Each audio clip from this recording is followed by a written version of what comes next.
안녕하세요. 모여라 서학개미 구독자 여러분. 혹시 신약 개발에 드는 어마어마한 돈을 암호화폐에 투자해서 번다고 하면 어떠세요?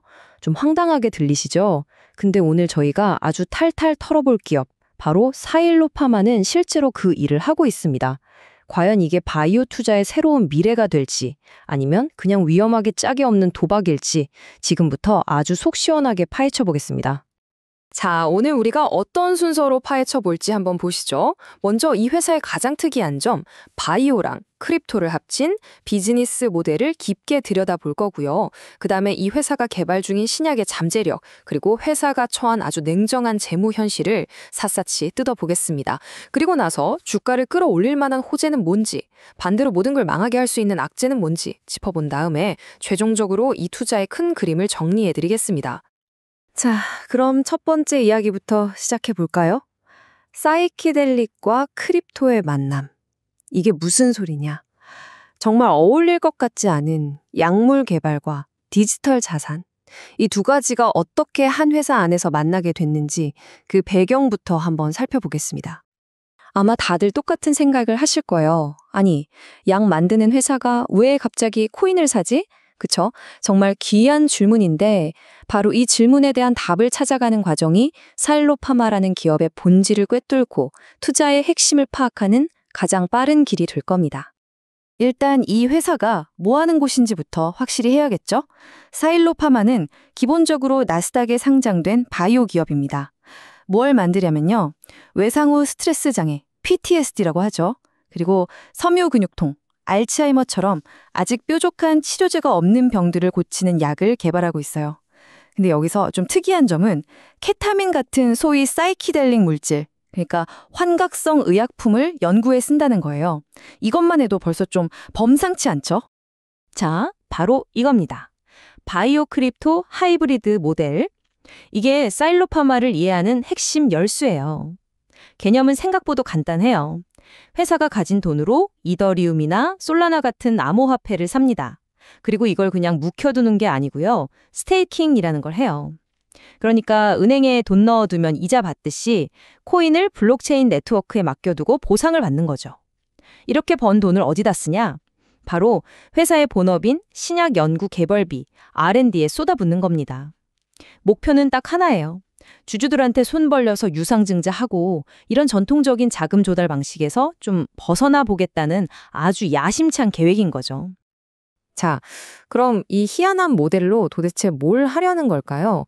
투자자들이 왜 이 회사에 열광하는지 그 불케이스, 즉 긍정적인 시나리오를 한번 자세히 들여다보겠습니다.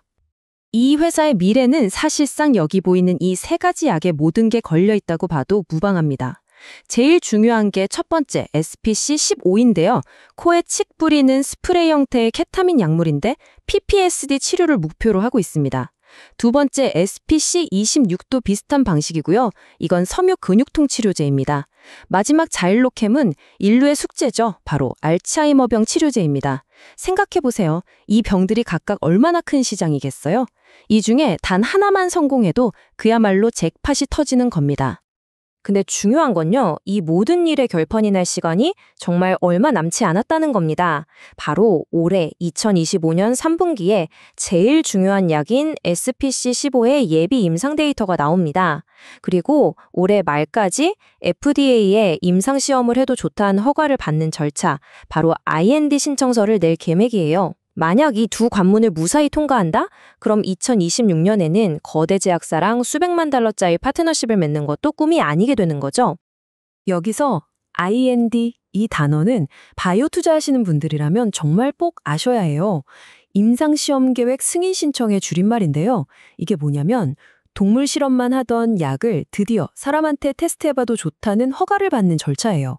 말하자면 FDA한테 우리 약 이제 진짜 사람한테 시험해봐도 될 만큼 안전하고 가능성 있어 보입니다 하고 허락을 구하는 거죠.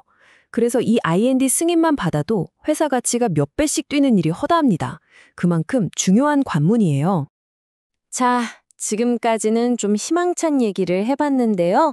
이제는 정신 똑바로 차리고 아주 차가운 현실을 들여다볼 시간입니다. 이 회사에 대해 비관적으로 보는 사람들, 즉 베어 케이스를 주장하는 사람들은 도대체 뭘 보고 그렇게 얘기하는 건지 한번 확인해 보죠.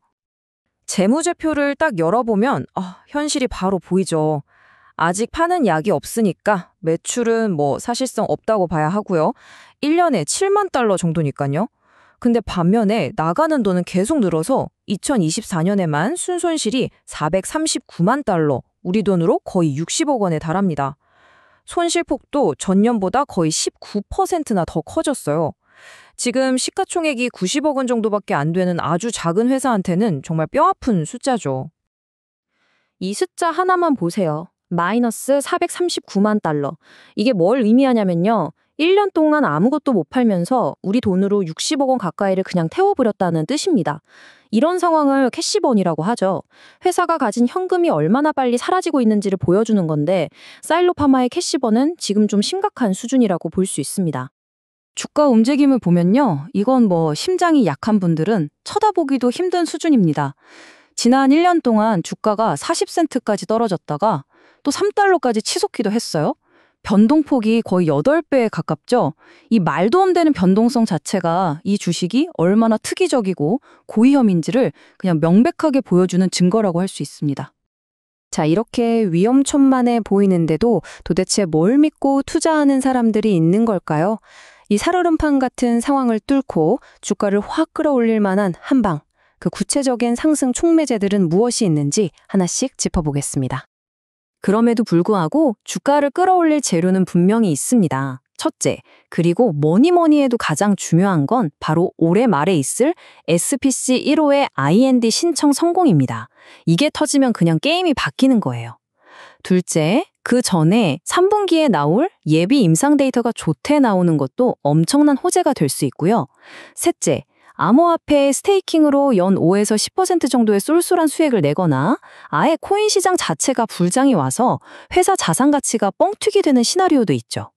마지막으로 최근에 210만 달러 자금 조달을 성공해서 당분간 연구개발을 계속할 수 있는 실탄을 확보했다는 정도 긍정적인 소식입니다. 하지만요, 이런 희망회로만 돌릴 순 없죠. 동전의 반대편도 반드시 봐야 합니다. 방금 말씀드린 이 장밋빛 시나리오들을 한순간에 잿더미로 만들어버릴 수 있는 치명적인 위험들, 지금부터 제대로 알려드리겠습니다. 리스크도 아주 명확해요. 첫째, 제일 무서운 건 당연히 임상시험 실패 또는 IND 신청이 FDA한테 거절당하는 겁니다. 이 경우엔 정말 회사의 존립 자체가 위태로워질 수 있어요. 둘째, 계속 돈만 태우다가 결국 추가 자금 조달에 실패하는 위험. 셋째, 이 회사의 독특한 모델 때문에 생기는 리스크인데요. 만약 암호화폐 시장이 폭락하는 약세장이 오면 회사의 자산 가치도 같이 무너져 내릴 수 있다는 거죠. 그 외에도 시가총액이 작아서 생기는 극심한 주가 변동성이나 PTSD 치료제 시장의 치열한 경쟁 같은 것들도 반드시 고려해야 할 위험입니다. 자, 그럼 이제 이 모든 조각들을 한번 맞춰볼까요? 희망적인 부분과 위험한 부분, 이 동전의 양면을 다 놓고 사일로파마라는 투자의 전체 그림을 한번 그려보겠습니다. 사일로파마는요, 딱 이 두 얼굴을 가진 회사라고 보시면 돼요.